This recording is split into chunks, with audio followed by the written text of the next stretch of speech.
Hello, everyone. My name is Cameron Cowan. Welcome to the Cameron Journal Newshour. Happy Monday, everyone. It's December the 15th, 2025. So exciting to talk with you this evening. We have some big headlines, some of them you've already heard of. We'll get to those. I have the latest updates on Rob Reiner pending. I also have a little story from the Providence Journal about the shooting at Brown University. Lots going on in the world, as we know. I want to make sure to mention if you want to sign up for the Saturday newsletter where we talk about all sorts of great stuff and you can have the latest of my stuff just emailed directly to you, cameronjournal.substack.com, or you can go to cameronjournal.com/newsletter. Sign up at either location, you'll get the newsletter. We're very excited for that. Thank you to all my Cameron Journal Plus subscribers. If you want to support this journalism, please head over to cameronjournal.com/subscribe, and we love you for joining us. All my social links are there at cameronjournal.com as well. They're also on the Substack, so please make sure to check all of those things out. Programming note, this show is going to be the second to last show of the year. So next Monday, the 22nd, I'm going to do the news hour. I have a bunch of meetings that day. I got to be up and working anyway. So that'll be the last show of the year. For the Living Joke, we will be doing a New Year's Eve show. That's my other podcast, The Living Joke. If you're watching this on YouTube, the content is there. My other show, we will be doing a New Year's Eve stream on December 31st, obviously. So that's really cool. It's gonna be a lot of fun. That's kind of a hangout stream, but this is gonna be second to last for the year, and then I'll be back on January 5th, I think is the first day. I'll try to do the news hour that day. The newsletter, similar situation. This one upcoming Saturday will be the last one for 2025. There won't be another newsletter after that because I am taking some time off. Ordinarily in this show, I will take off. I'll usually have a hiatus in the summer, and I'll take off most everything after December 10th. I didn't take a hiatus this summer, and because of other contracts and whatnot, I can't just stop at December 10th anymore. This is kind of my big chance to have a big break and just kind of unplug from everything and go from there. So so just programming note on that front. But let's dive right into the headlines. Let's begin with Rob Reiner and Brown University because it'll just be easier. So let me do this. And let me go here. So, as you may or may not have heard, Rob Reiner and his wife was found dead in their home last night. His son, Nick Reiner, 32, is being held now without bail. Earlier I heard it was $4 million. Being held without bail on suspicion of murder after the bodies of the director, Rob Reiner, and his wife, Michelle, were found in their home. It says here that a son of celebrated Hollywood director Rob Reiner and Michelle Singer Reiner has been arrested on suspicion of murder in the deaths of his parents, the police said on Monday. The arrest on Sunday came the day after the father and son were seen arguing at a party at the home of comedian Conan O'Brien, according to a party attendee who recalled Rob Reiner telling his son that his behavior was inappropriate. The attendee, who asked not to be named to maintain relationships, did not speak of any of the Reiners at the party and added it was unclear what the argument was about. The son, Nick Reiner, 32, was arrested Sunday night and was being held in a jail in Los Angeles County, the police said. Jail records viewable online initially indicated the bail had been set at $4 million, but those records have since been modified. He was being held without bail, the police said. The police said the couple were found dead in their home in the upscale Brentwood neighborhood of Los Angeles on Sunday afternoon. Two people who were briefed on the case but not authorized to speak publicly said the couple had been stabbed to death. Obviously, if you have watched movies in the last 40 years, you've seen some of his work. It says here, Rob Reiner, 78, was a popular sitcom actor before directing a slate of beloved films, including This Is Spinal Tap, When Harry Met Sally, and The Princess Bride. He went on to become a force in California and national democratic politics, championing gay marriage and other causes. Miss Reiner, 70, was a photographer and later a producer. Nick Reiner had spoken over the years about his struggles with drug abuse and bouts of homelessness beginning with his teenage years. He worked with his father on a movie, Being Charlie, that was loosely inspired by his early life. In part because of that history, the police focused almost immediately on Nick Reiner, according to a person who was briefed by authorities, and spoke on condition of anonymity because they didn't have the authority to speak publicly on the investigation. Booking records indicated that Nick Reiner was arrested Sunday night by Los Angeles police and formally booked shortly after 5 a.m. Monday. On Monday afternoon, a private security company was guarding the Reiner's property, whose entry and driveway gates were adorned with no trespassing signs. Some people have walked by, though neighbors have declined to talk about the case. Mr. Reiner's Hollywood career as an actor and director spanned decades, including an 8-year run on All in the Family, a 70s sitcom. More recently, Mr. Reiner cameos in television shows like New Girl and The Bear. The actor Sean Astin, speaking on behalf of SAG-AFTRA, called Mr. Reiner, quote, one of the most significant figures in the history of film and television. Um, so yeah, very very sad moment. Obviously Rob Reiner was a bit of a had attracted a lot of attention, both positive and negative, in regards to his political activism. Trump did post a rather interesting message about the death and everything on Twitter and Truth Social today, which some people called a little bit déclassé because he got into the whole Trump derangement syndrome and made it about him. But a terrible loss. Certainly will be an interesting to see on the Oscars tribute death reel in 3 months. So I'm sure there will be an interesting trial, and this will be an ongoing story. This one's pretty well solved. Let's look at the one that's not, and that's what's happening at Brown University. So this weekend, I believe on Saturday, um, Friday night into Saturday morning, there was a shooting at Brown University in Providence. And there is some video, new footage has been released of the shooter, described as just kind of wearing all black. Um, and there's the miscreant now. Grab him. Um, and so yeah, there he goes. And it says here that in the 49th hour, this is from the Providence Journal, in the 49th hour after a mass shooting on Brown University's campus left 2 students dead and 9 students injured, the Providence police and the FBI released several new videos and photos showing the person of interest in the neighborhood surrounding Brown University hours before the shooting. The release comes after an initial different person of interest was taken into custody and was released at 12:30 a.m. Attorney General Peter Naranjo said that person has since been cleared. Additional information was revealed during a 5 p.m. press conference, including that officers recovered 9mm shell casings from the scene and that law enforcement believes that the school was specifically targeted. FBI Special Agent in Charge Ted Dox described the suspect as armed and dangerous. Forensics teams worked near Barris and Holly Hall, the scene of the shooting, and down Waterman Street collecting evidence. U.S. Marshals canvassed the area going door to door, looking for security camera footage that may have captured the person of interest, identified only as a male wearing all black leaving the scene. The 2 students killed have been identified by multiple sources as Ella Cook, the vice president of the Brown Republicans, and Mohammad Aziz Umarzakov, who wanted to be a neurosurgeon. Tributes for both have begun pouring in from officials. The Providence Journal is taking reader questions about the shooting and follow-up. You can submit them here, and we'll do our best to answer them. Follow along for live updates. The last update was just before we went on the air, and they're looking for interview anyone who was in those buildings. People are still going to the ice rink, so they don't want to be scared. And it says that the target of the university used a 9mm firearm, and did not indicate why the university was targeted. Perez said that law enforcement, or Providence Police Chief Oscar Perez said that law enforcement officials are investigating claims that the shooter yelled something during the shooting. He did not confirm those reports. It also says here that the IRS is somehow involved. The IRS is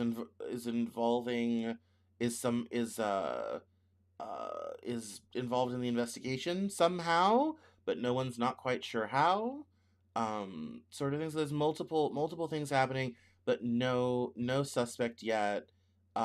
Just these pictures. So there's multiple agencies that are aiding with the investigation. And obviously Providence police are in charge. There's, of course, now a $50,000 reward. And there's obviously tributes and flowers being placed and all this sort of thing. President Trump did say, that's moving along now. He said, we're going to see what happens. Hopefully they're going to capture this animal. Trump said the FBI has done a very good job catching the individuals believed to be responsible for other recent shootings like the murder of conservative activist Charlie Kirk. They've done it in pretty much record time, he said. Trump also downplayed the FBI's involvement in the investigations, suggesting the difficulty was with charging a suspect was Brown's fault.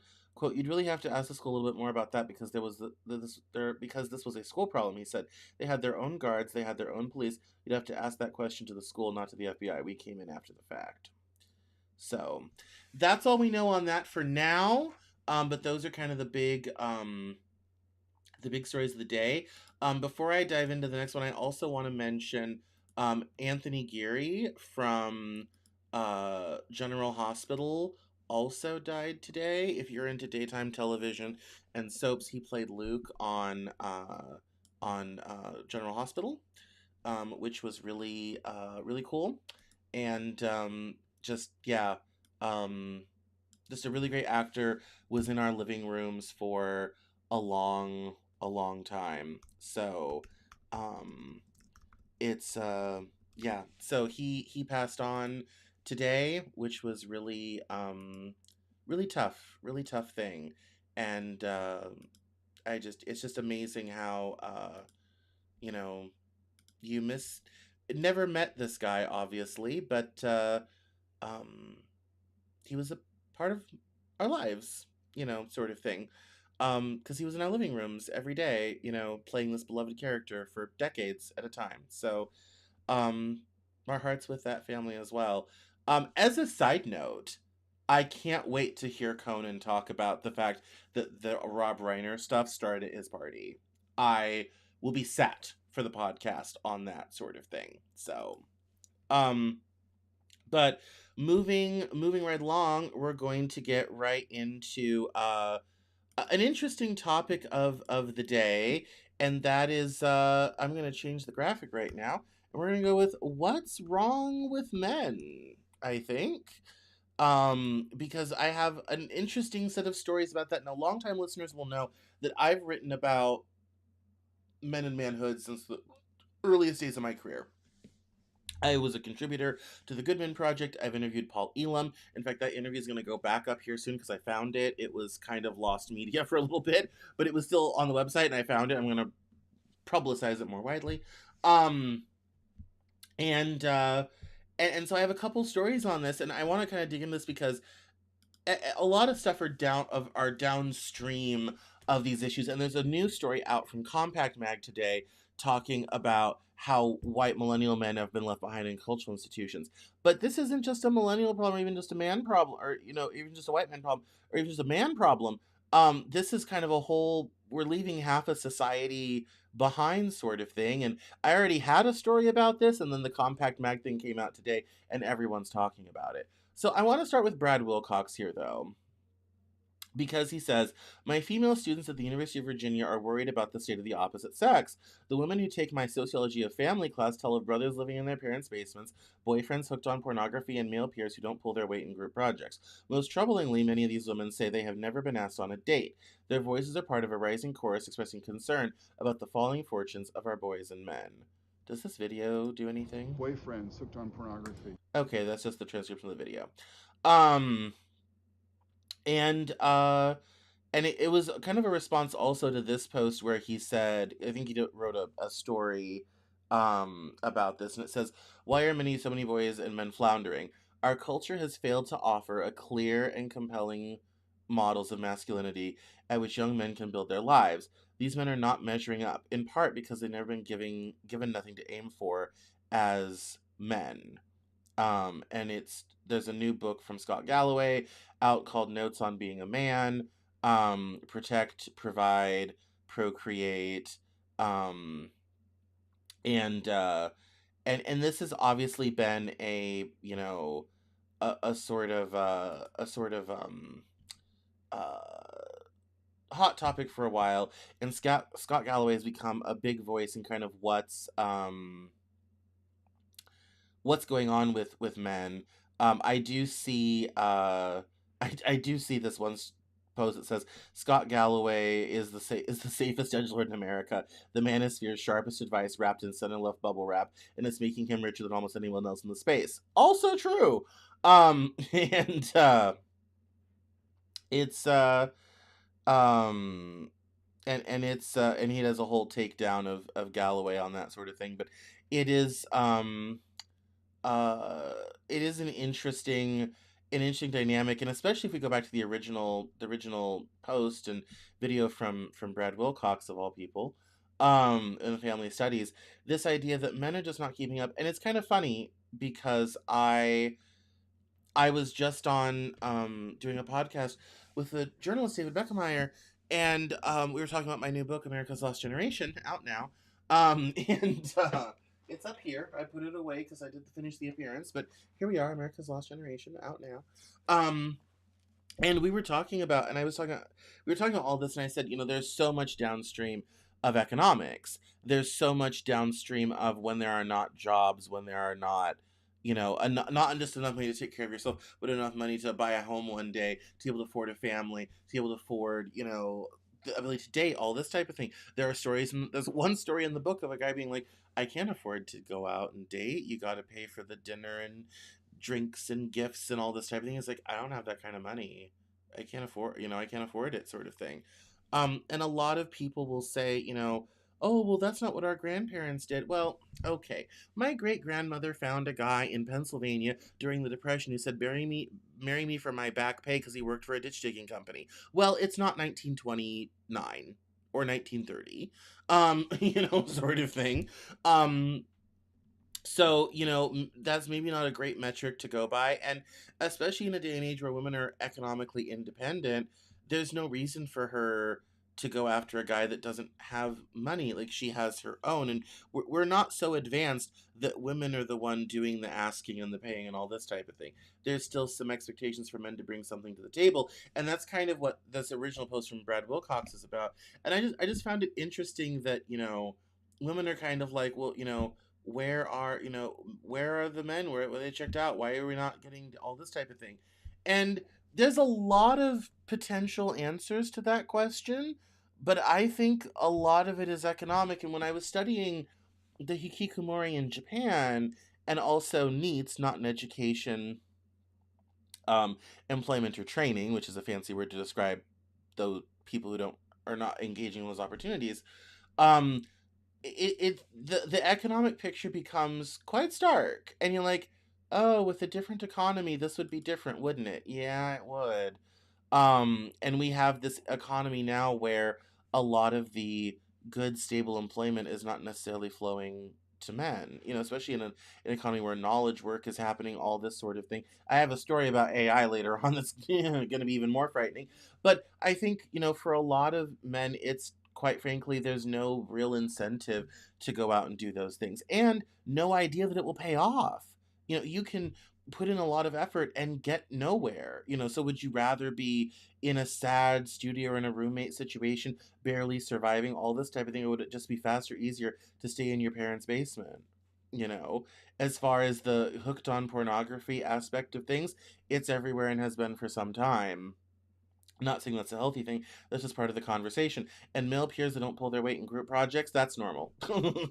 They can complain less about that. But I think women are expecting men to be like them, and that's not what men will do. And I think that's partly caused this new kind of weird dynamic where guys are just kind of checking out. And some of these replies are very, very interesting. It says a big part. One of this one reply says a big part of this isn't that men suddenly fell apart. Is that we spent 20 years building a culture that told boys they were optional, defective, or dangerous unless tightly supervised. We removed every clear expectation for how to become a man. We mocked masculinity, pathologized male desire, erased male-only spaces, and medicated restless boys and told them the future belonged to empowered girls. Now everyone is shocked that many young men have no direction, no confidence, and no hope. I think there's an argument for that. Um, and this one I think is quite good. It says, I really do think many men, especially young men, are adapting poorly to modern technology, and this is why we're seeing such a drastic change in them. Physical work is essential for the male body, but not as essential for the female body, which explains why it's hitting them harder. So when the majority of men are no longer doing the types of physical work that men did previously, their muscles are atrophying and their testosterone is dropping and dropping out are side effects of that. Blaming ideology or women is only making it worse and making women angry and distressed. Also true. We need to focus on men, not their relationship to women, but their relationship to themselves and their own bodies. Doing physical work is not oppression. Working in masculine fields like construction or law enforcement is not low status. It's simply a part of being male, which I think is interesting. There's only one problem. Neither of those tend to, well, law enforcement can pay pretty good. Construction, it really depends. That's a very, I think narrow view. Um and there's a whole discussion about that we're not going to get into, but it's very interesting, interesting discussion. And um and that kind of gets into the next news story from Compact Magazine, The Lost Generation with Jacob Savage. This is long, and I'm not going to read the whole thing because we don't have that kind of time. But I want to kind of grab some pull quotes. And so here kind of in here, it says that nothing explains the new media story quite like Vox, whose explainers dominated 2010's discourse and whose internal demographics capture the decade's professional shift. This being a story about how, when it comes to cultural institutions, white males have been shut out for the last decade, is what's going on. And it gives some figures here. The New York Times newsroom has gone from 57% male and 78% white in 2015 to 46% male and 66% white in 2024. Condé Nast Today, which is a big magazine conglomerate, they own Vogue, today is just 35% male and 60% white. BuzzFeed, a media operation that had been 52% male and 75% white in 2014, was just 36% male and 52% white by 2023. But nothing explains the new media story quite like Vox, whose explainers dominated 2010's discourse and whose internal demographics capture the decade's professional shift. Back in 2013, when Ezra Klein came under fire for his startup's lack of diversity, Vox Media was 82% male and 88% white. By 2022, the company was just 37% male and 59% white. And by 2025, leadership was 73% female. The demographic shift reshaped not only who told the stories, but which stories got told. After George Floyd's death, Andrew's colleague Lucas was assigned a piece about why you should never call the police. Quote, I remember having to interview one of these abolitionists for a story about how if somebody breaks into your car at your home, it's white supremacy to call the cops, even if you need it for an insurance report, unquote, Lucas told me. That always made me feel gross. I think I look back on that with a lot of regret. Newsrooms were center left places in 2005, the prominent Gen X reporter told me. Now they're incredibly left places. I imagine one reason newsrooms have gotten more explicitly lefty is that you have white guys and white women adopting a kind of protective coloration allyship mindset to get through the door. Andrew, for his part, wasn't able to adopt the performative allyship that had become expected. Quote, I always thought I was an effeminate nerd growing up, but my way of expressing myself now puts me on the most masculine end of men in media, he told me. I started to pick up on the fact that there wasn't much room for people who even speak in my timber. He was recruited for a senior reporter position at a more prestigious outlet, jumping through hoops every step of the way, as he told me. But by the end, it felt like a cruel joke. Extensive interviews, writing tests, endless meetings with various editors, only to find out months later that the job had gone to someone a decade younger than him, a gay man of color who'd managed to go from intern to assistant editor to senior reporter in less than 2 years. If you're a white man, you got to be a superstar, Andrew told me. You can't help feeling like no matter how good you are, you're born in the wrong year. As he saw it, the industry had its super successful white guys who'd made it before 2014, and so were functionally Gen X. But for everyone else, moving up in a contracting industry was nearly impossible. I was kind of grandfathered in during one era and achieved a level going into 2015 2024, where it just really didn't affect me, one of these superstar journalists told me. After surviving years of buyouts, Andrew finally made senior reporter in 2023, but it felt less like recognition and more like a consolation prize. He was coming up on 40, unmarried, and with little room for forward or lateral movement. When the next round of buyouts hit, he decided it was time to leave. And the end, kind of down here, where it talks about, all the changes and all the sort of, new different way of people being hired in these industries for TV, and it gets into the story about a writer's room and all this type of thing. There's a line down here, that was very interesting. This one, the white men shut out of the culture industries didn't surge into other high status fields, which I thought was very interesting. The refugees that young men did find, crypto, podcasting, Substack, were refugees precisely because institutional barriers to entry didn't exist. A friend who's now an executive at a major crypto company scraped by as a freelance film editor for years. He applied to Netflix 5 times. Eventually, he was told explicitly they didn't need more white guys. He didn't go into crypto because it was high status. Hollywood, the high status industry, wouldn't have him. Um, And right down here at the bottom, after this, they visit this writer's room, and it says here, um, here we go. Those women didn't take our jobs any more than the 50-year-old Hollywood lifers had. The lifers were still there. They're still there. And I'm not angry at the women and people of color who made it instead of me. People have the right, in most cases, the responsibility to take the opportunities that are offered them, or even at the older white guys who ensured that I didn't. Mostly, I'm annoyed at myself because instead of settling down, proposing to my then girlfriend, now wife, and earning a steady income that might support a family, I spent a decade insisting the world treat me fairly when the world was loudly telling me it had no intention of doing so. I could see what was happening. I was being told point blank what was happening, and still I thought I'd be the exception. That if I wrote one more script, took one more meeting, I'd slip through.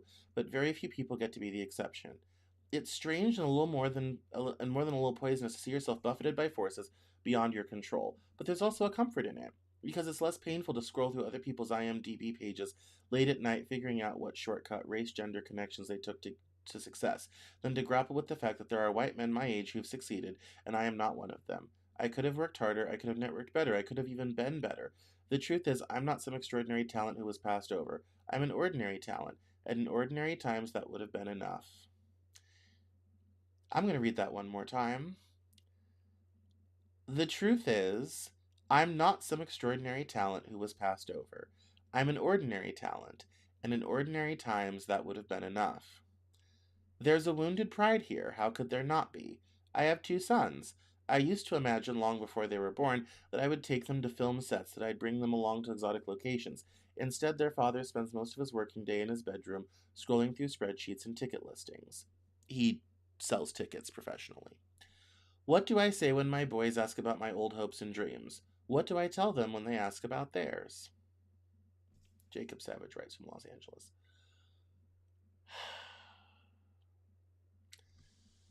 When I read this morning, I had a lot of thoughts.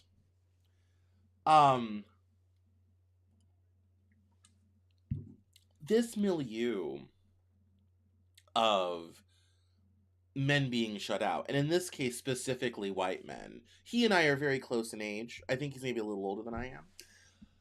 I identify with a lot of this. And I'm the person who was shutting him out of these jobs and, oh, we need more, people of color and we need more women and all this type of thing. I'm kind of like, I'm a man and biracial and I was shut out too. No one was, that's why I sit here talking to everybody here. I had to go direct to the people because I was not getting a job anywhere. Um, I have felt a lot of what he talks about. I encourage everyone to go read this at Compact Mag. I've felt this a lot. Maybe not necessarily that I was in an industry where white men were not required, sort of thing. That wasn't, necessarily my lane. But these feelings that, you know, I'm not some extraordinary talent who was passed over. I'm an ordinary talent, and in ordinary times that would have been enough. That line is so emblematic of today's economy. It's either or. You're a superstar or you're not in the conversation. And if there's kind of one thing that I think really defines the modern economy, particularly in cultural institutions, it's that. Like that whole idea of you're either a superstar or you're not there um is really tough. AI will make it worse. We'll hold that thought. We're gonna get back to that. Um, and there used to be, especially in writing and magazines, there was a class of middle class jobs. You weren't famous, but you could make a nice salary writing some stories, all this type of thing. Film used to be full of this. People whose names you didn't know, but who made great middle class incomes, lived fabulous lives working in the film industry as a grip, as an electrician, as a PA, as a producer, all this type of thing. Wonderful things, all this sort of thing. And a lot of that stuff, the jobs for the ordinary talent that used to be good enough have rapidly disappeared. And he mentions, like, this is a shrinking, in these industries are shrinking. They're not what they used to be. And the fact that, he's like, yeah, I've been sidelined, sort of thing, and a lot of other people have been sidelined, and all these people have been let go, and people left the industry, and What place do we have? This whole thing is emblematic of, we started with Brad Wilcox and then to this. The whole point of this is, what are we going to do with the ordinary talents? What are we going to do with the people who are just good enough for ordinary times? And no one has an answer at all. And I was talking with this David Beckemeyer, the old system where you could be a nice kid from California and have a career as a journalist. The institutions and pipelines that made that possible are no longer there. And again, I read through this and I'm kind of like, I could have written this. Not as elegantly, probably. I could have written this. And I get, it's like, when my boys ask about my old hopes and dreams, what do I tell them about and what I told about theirs? I mean, I had a friend recently tell me kind of like, oh, my son sells Pokemon cards, and I'm trying to convince him he needs to go to college and not just sell Pokemon cards. And I said, very sadly, he's made the best economic decision of his age. He's like 15.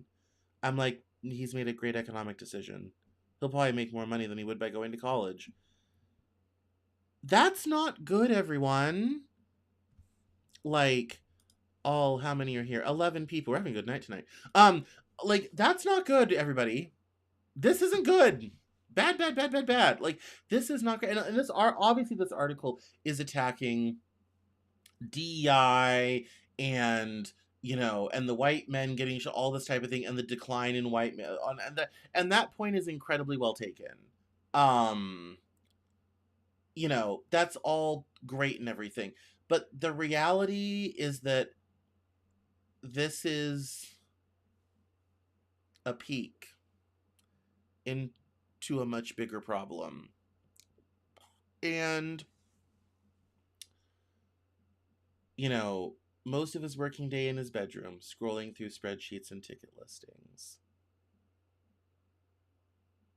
That's a very sad state of America. Very, very sad state of America. Very, very sad state of our economy. Very, very sad state of policy that a really creative, great person who probably could have really developed and done something is reselling concert tickets and supports a family off of that. And a lot of older people would say, well, you did what you had to do. You tried. It's Tinseltown. Dreams don't work out, but you found something. You work from home, all this type of thing, blah, blah, blah. That's cool. That's all fine and well. There's no retirement in that, by the way. I probably gets healthcare from his wife. This is a man who's been left behind. Okay? There are millions, as we've just been talking about with the first post. Millions like this. This is a crisis. And the fact that we're not talking about it that way only makes it worse. Anyway, let's move on. What do we have next? Oh, this is the original tweet about that. We don't need to read all that. We've talked about this quite enough. I do want to touch on the national security story that I originally wrote about in the newsletter this weekend. This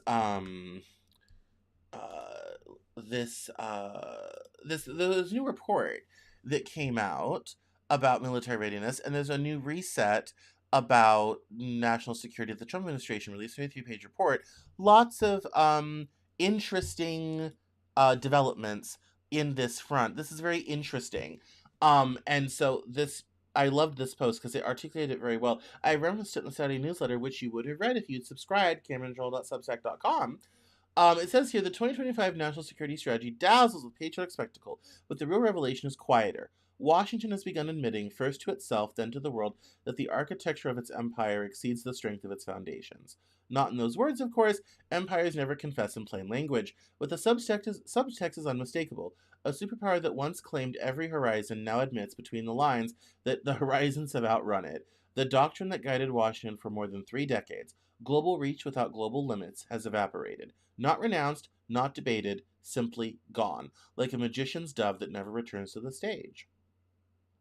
The Beltway once treated full-spectrum dominance as a law of nature, America would command land, sea, air, space, cyberspace, and any domain human imagination not yet dreamt up. It wasn't strategy, it was posture, a chest permanently puffed, a myth of inexhaustible strength of exceptionalism. But this NSS keeps repeating a word that was once taboo in Washington: prioritize. A euphemism, yes, but a revealing one. When a hegemon tells the world it must prioritize, it is really whispering, our reach no longer matches our appetite. There's an even quieter admission tucked inside the prose that Washington no longer believes it can dominate the world, so it aims instead to choreograph it, shaping the arcs of allies, rivals, and regions from behind the curtain, using pressure points instead of occupying armies. This is not humility, it's adaptation. And if the US is shrinking its global pretensions, it's because the empire now confronts its most uncomfortable mirror, the battlefield of Ukraine. Washington, prior to Trump, expected sanctions to shatter Russia. Instead, they shattered Europe. It's expected the Russian economy to collapse. Instead, Moscow reindustrialized at a pace the West cannot match. It expected Ukraine to be a permanent lever against Eurasia. Instead, it became a black hole for NATO's credibility, exposing an alliance that can talk in mighty empty threats but produce shells by the thimbleful. The NSS does not say this, but the pivot is built on it. America discovered it can no longer afford a proxy war that burns through armaments faster than its factories, finances, and fractured politics can sustain, and discovered that its alliance system, protection racket, fractures under real strain. And so the Empire Light revises its methods. It rebrands the confrontation it cannot sustain kinetically into a cheaper, continuous flow of hybrid operations: cyber intrusions, political fragmentation, elite targeting, economic asphyxiation, and covert destabilization. The NSS doesn't advertise this, but the structure is obvious. When a superpower can no longer deploy divisions everywhere, it deploys algorithms, sanctions, and proxies instead. Containment becomes choreography. Coercion becomes a low cost subscription model. The exhausted superpower realizes it's now a great power needing to pivot. This is where Divide and Rule 2.0 surfaces. The NASS offers selective engagement to Moscow, economic openings, regulatory relief, cooperation veneers, not because Washington suddenly discovered reciprocity, but because it wants to pry Russia from China's gravitational embrace. A carrot wrapped in a stick. A whisper, wrapped in implicit threat: come back to our markets and we'll help you forget the last decade. Refuse, and we'll turn every ethnic, digital, and financial fault line against you. Moscow, of course, won't fall for it, but the attempt reveals how profoundly the imperial toolkit has changed. And he goes on a little bit about allies and all this sort of thing, but this one is quite interesting. It says, when Washington cannot dominate the world, it asserts dominance in its hemisphere. That is the logic of every empire in retreat. The shrinking circle becomes sacred, and the fist tightens inside it. The NASS reflects that instinct, not in its manifesto of a confident superpower. It is a strategy. It is a strategic diary of a power choosing which rooms of the imperial mansion it can still afford to heat and which wings it will quietly abandon to the cold. If this document signals the end of full spectrum dominance, it does not guarantee the emergence of a peaceful multipolar equilibrium. Empires rarely step aside gracefully. They consolidate, they lash out, they test boundaries, and they cling to the remnants of what they once commanded. So while Washington publicly speaks of restraint, the machinery underneath, the globalists, neocon hawks, the lobbies, the contractors, the permanent security class, prepares for the next justification, the next theater, the next emergency that will require American leadership. The decisive question is no longer whether the United States can run the world. The answer has arrived in writing. The real question is whether the United States can live in a world it no longer runs, and whether it can resist the imperial reflex to break what it cannot control. Because in the end, the NSS is not really a strategy, it is the first draft of an empire learning the boundaries of a new century, a work in progress like any draft. And if Washington cannot accept these boundaries, the imperial mansion will not simply shrink. The world will start locking doors it once walked through as owner and invite it back only as a guest. This is something that I always knew was going to happen at some point. Is this next one relevant? No. And I thought we had more time. I knew the multipolar world was coming. I knew that this whole thing would eventually come crashing down when I was in grad school in 2009 to 2011, all this sort of thing. What I didn't think is what happened so soon. Um, the timeline's a little bit premature to what I thought it was going to be. But this is a very interesting, and I talked about this at the news. I said there's all these different things coming together to where really the United States is going to be in retreat, which gets us into why so many things are happening in South America, and how Trump is really getting into the Monroe Doctrine stuff. Um, is because of this new dynamic coming from the national security strategy of the United States, and it's very Britain after World War One. Less so Britain after World War Two, but it means the party's coming to an end. It's not quite over, but the party is coming to an end, and I don't know that we will step aside as nicely as the British did. I don't know that it's who we are. I do agree with that, but I did know this was going to happen. I'm surprised it's happening in the 2020s. I thought maybe the 2040s, but I'm surprising it's happening. It's happened now. I also think there's a great hunger among people to kind of take care of the home front. I mean, we were in these long wars for 20 years in Iraq and Afghanistan, and those have only just recently concluded in the last several years. And now I think people are kind of like, look around. The sidewalks are broken, the bridges are falling apart, the interstates are no good, we need trains, we need all these sorts of things. What is all this global commitment buying us? That was the USAID discussion. What is all of this really buying us? What are we really getting out of all of this? And a lot of people would say not much. Um, and I mean, it benefits a few people, but not much. And until the recent tariff wars, the U.S. was the beating heart of the global economy. And with the new trade barriers, that's no longer going to be true. The world is shifting under our feet. Are we ready for that? Probably not. It'll be interesting to see how this develops. I think I think the multipolar world is here, basically. It's in its early stages, but it's here. How we handle it, how other countries handle it, um, is going to be interesting.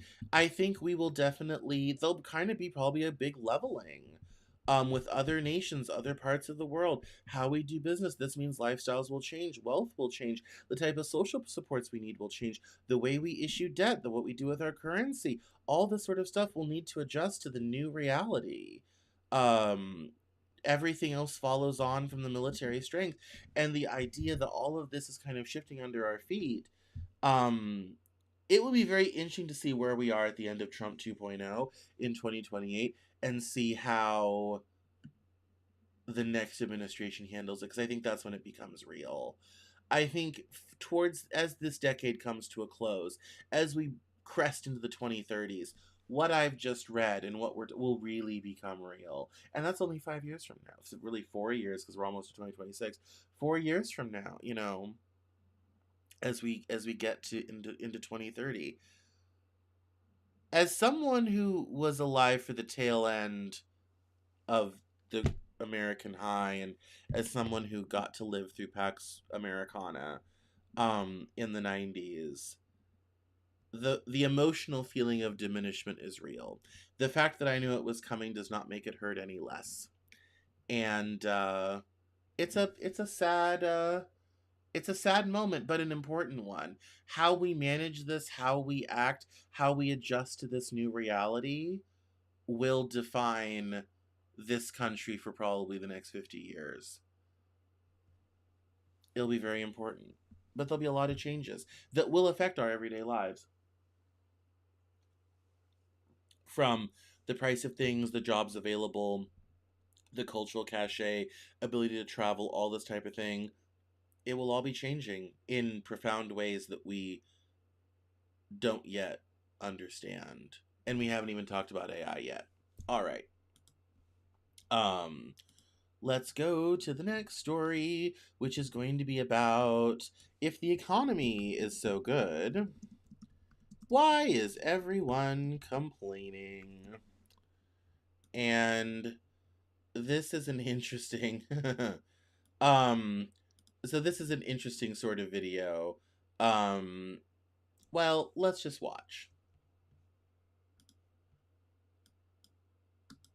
Hey, real quick, if you're a liberal, a Democrat, if you just dislike Trump, stick around. I got some serious questions for y'all. Now, obviously, the price of everything is going down, and it's amazing. 401ks are booming, investments are booming, people are making fucking money. So my question to all of you people that hate Trump, why?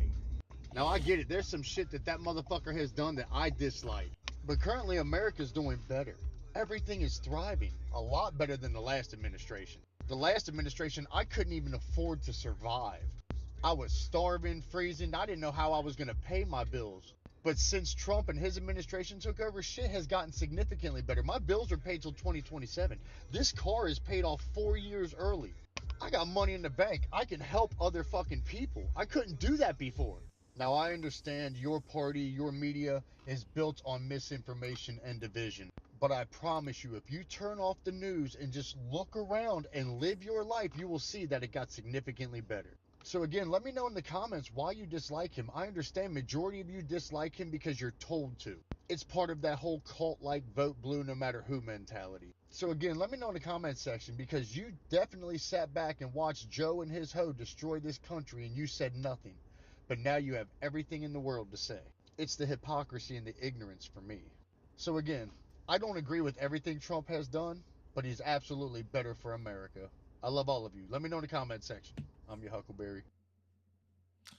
Well, congratulations. We've met the median American voter. Always a good thing. Um, and Hey, real and quick, if the you're a top liberal, a Dem- the top comment is definitely indicative of the MAGA opinion on this topic because they can't see through their own hatred and they're stupid. Um, and um, this comment definitely is indicative. The first thing I ask for when everyone says this, I'm kind of like, good for who? Whom? Whom is doing so well? Um, Especially when every economic indicator is not doing well. Um, the the you know the stock market being up only helps a handful of people. Most Americans don't own stocks. Um, when it comes to employment, we don't even have employment numbers from last month. Um, but ask anybody how tough the job market is, and everyone will tell you how tough the job market is. The reality is the cost of tariffs are starting to get passed on to consumers, and that all the tariff revenue that Trump talks about is literally comes from our pockets because we're paying higher prices because something was imported and it was taxed when it was imported. And over a product like trucks and things, it adds up because the metal was taxed, the paint was taxed, the rubber in the hoses was taxed, and then the hose was taxed, and on and on and on and on and on. Um, and so when to answer this question, why all of you who hate Trump, why? Sir, your experience is not indicative of most people.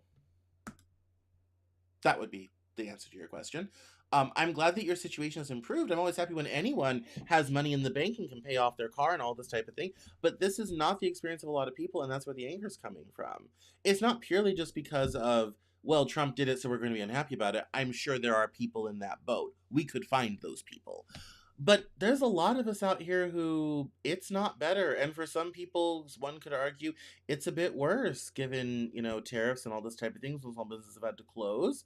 Um, so it's even someone that listed layoffs, all the layoffs, thousands of people, all this sort of thing. It's a very difficult it's a very difficult thing. And this person, says it really well. Note the select 401k is booming. Yes, that's the point. The rich are getting richer, but this will not trickle down. Please keep on ignoring reality and reap what you sow. The other thing I also kind of wanted to mention about this clip, which is really the reason why I clipped it, is this is also indicative of the K-shaped economy that we've had coming out of the pandemic, where you have a small slice doing very well and a larger slice doing worse. Um, Obviously he's in the upper slice, which is wonderful for him. Love that for him. But there's also still a lot of people struggling.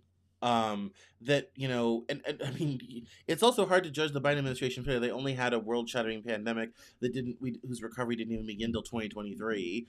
And I'm not saying the Biden economy was that great. I was on this show saying Bidenomics, not good, economy is not good, inflation is terrible, people are suffering, all this type of thing. Um, Again, I'm glad he's doing well, but that's just not the experience of a lot of people. And there's been a lot of layoffs, and even just the precarity of layoffs. And we haven't even talked about AI yet. So it's not that, everyone's just anti-Trump. It's that for a lot of people, things haven't improved.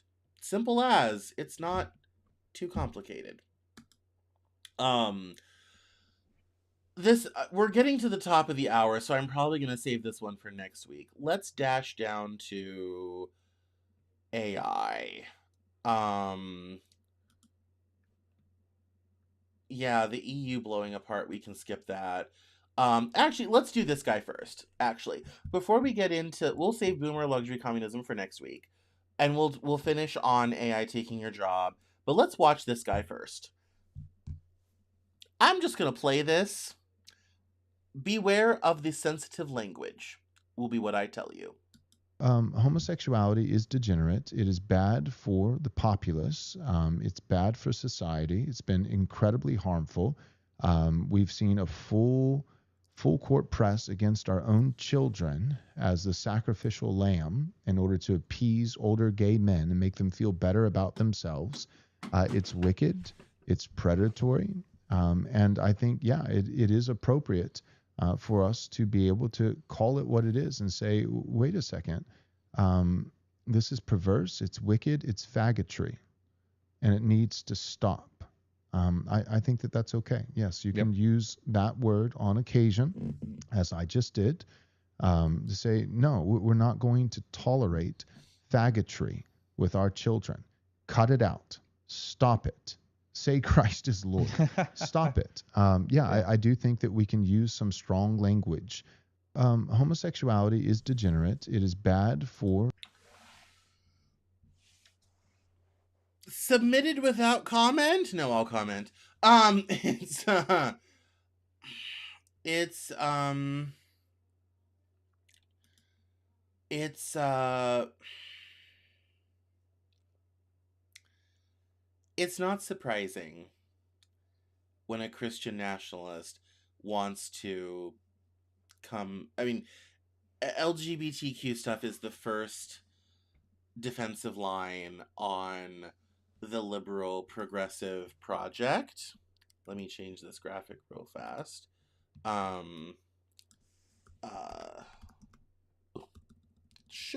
Let's put it as a question. Should Christians use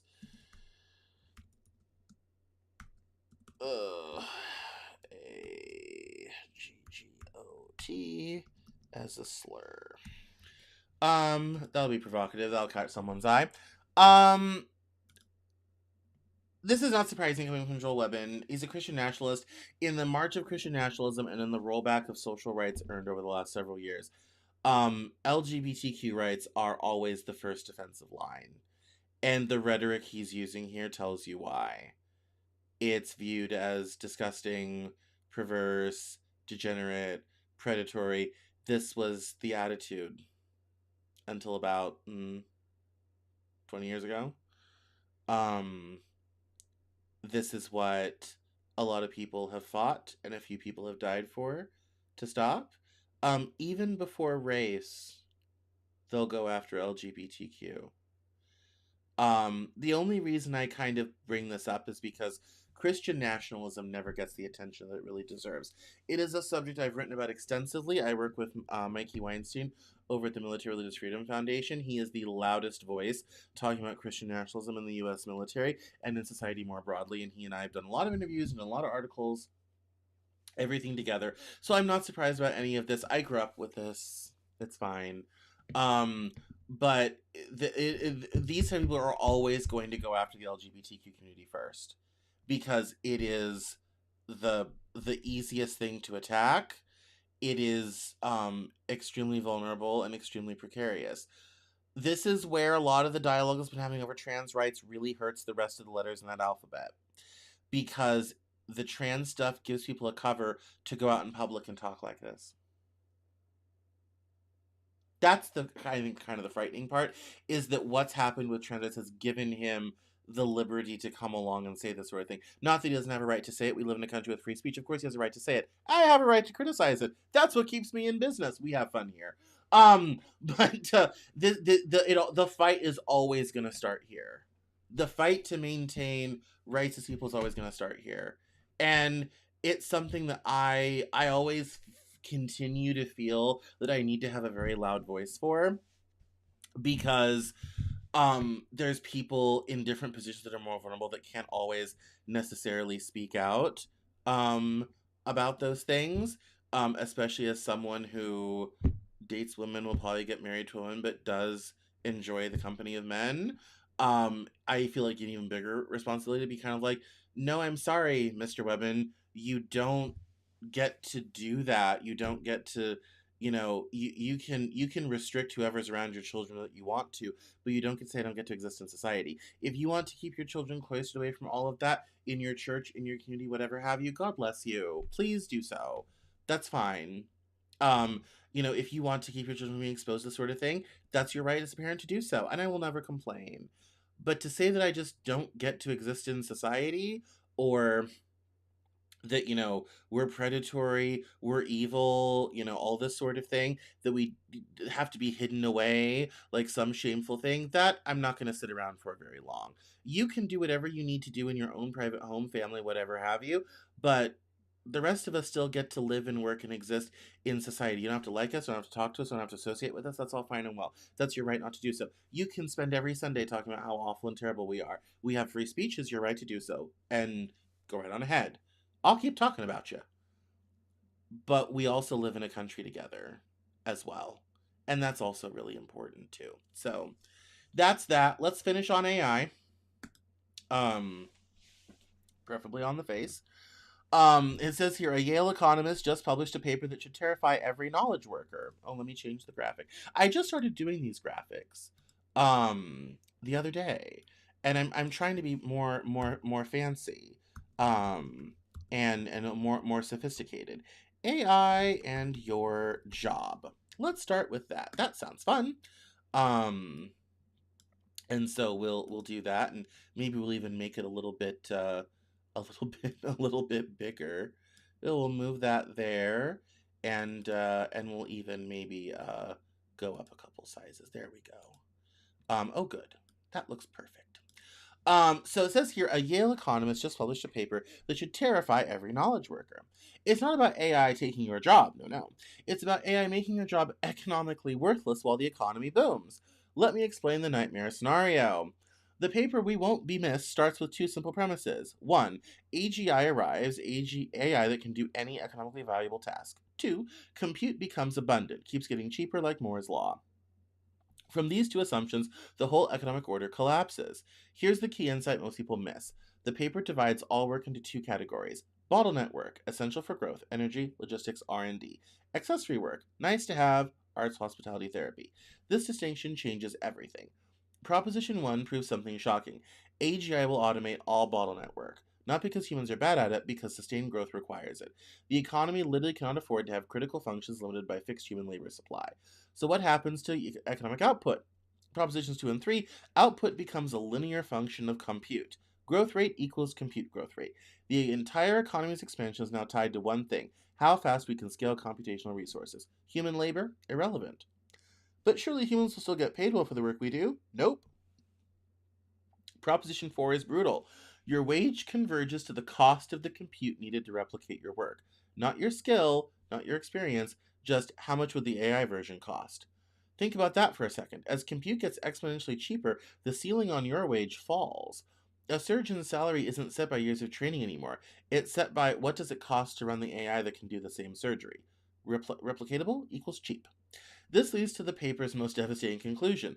Proposition 5, labor's share of GDP converges to zero. Not because we're unemployed, because wages are capped while GDP grows infinitely with compute. We become economically invisible. So who gets all the money?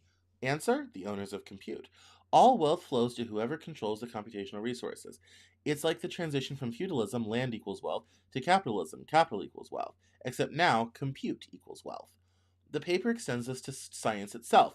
Proposition 9 through 11, AGI can automate scientific discovery. This creates compounded growth faster than before, but not a singularity. Growth is still limited by how fast we can scale compute.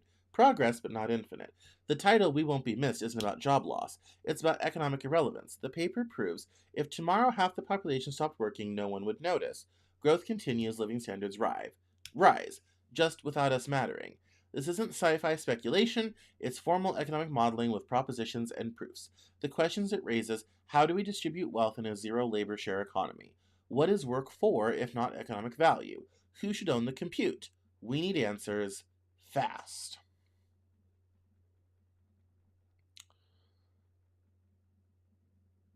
And he goes on to, you know, talk about the rebuttal and why do we assume the future will be decided by a calculator, all this type of thing. I don't want to necessarily read that because we're over time. But I was very interested in this work in the title of the paper is Work We Won't Be Missed, Work and Growth in the Area of AGI. I think this is very interesting. I think this is farther off than he wants to believe. We're not anywhere near AGI. I think once AI gets big enough, this is plausible, which is quite frightening for everyone.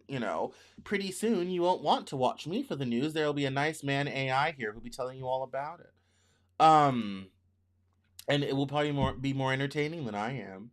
And that'll be the Cameron Journal out. I'll have just an AI of me with the same brand sort of thing. But in the rebuttal, it comes down here and says,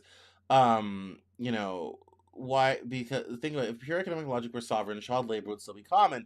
It's cheap. Monopolies would run everything, maximum efficiency, but they don't. We have minimum wages, we have antitrust laws, we have weekends. Once you see this pattern, you can't unsee it. Every time the market tries to maximize profit at the expense of human dignity, a bigger force steps in. Politics, culture, ethics. The economy is an engine, but society builds the guardrails. And then it kind of ends where it says the economy doesn't exist in a vacuum, it lives in a society. We decide the value of human connection, we decide the rules of fairness, we decide what's for sale and what isn't. The calculator doesn't get the final vote, we do. And so it's yeah, it's a difficult thing. I think this is plausible, and this person brings up the same flaws I do. AGI is not close. LLMs are nothing like AGI. AGI without proper interaction with the real world, great, well, and maintained with sensors and actuators is screen only. If no one has any money, no one can buy the service, so the companies have no money. I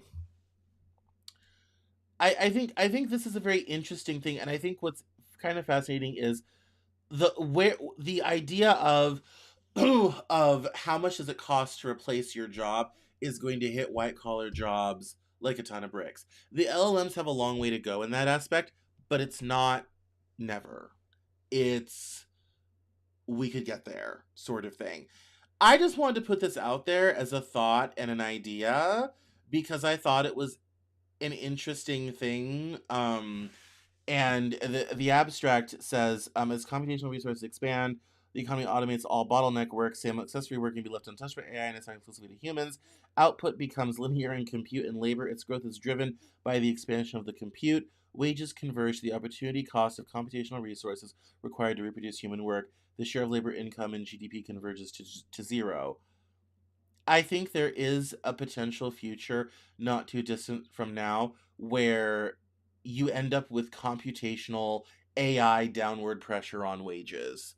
That, I think, is quite viable. And I think the idea that, yeah, every knowledge worker should be quite afraid of this, it's going to certainly hit knowledge workers sooner than everyone else. And that's going to cause quite a bit of an upheaval, both economically and possibly politically as well. Especially as the layoffs hit, and we have a tight and smaller economy in an age when our country is in retreat and the empire is beginning to show its first signs of decline. All of this is happening at once. So if you want to know if things are going to get easier, better, back to normal, all this type of thing, I'm going to end the news hour with this thought. Nope. No. This is the new normal. This is what we're doing now. And that that makes things quite difficult. I think back to that article with that guy what from Compact Magazine. What do I tell my sons about my dreams and their future?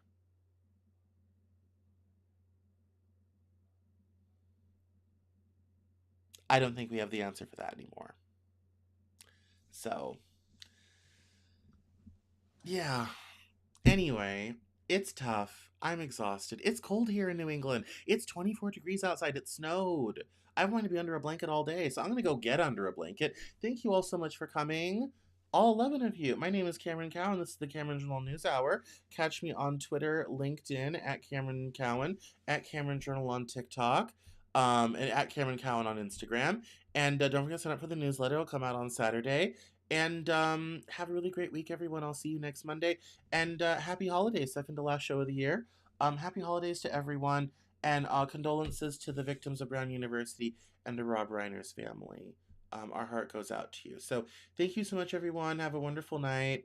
Thank you so much for watching. I love you forever. Thank you so much. Bye bye.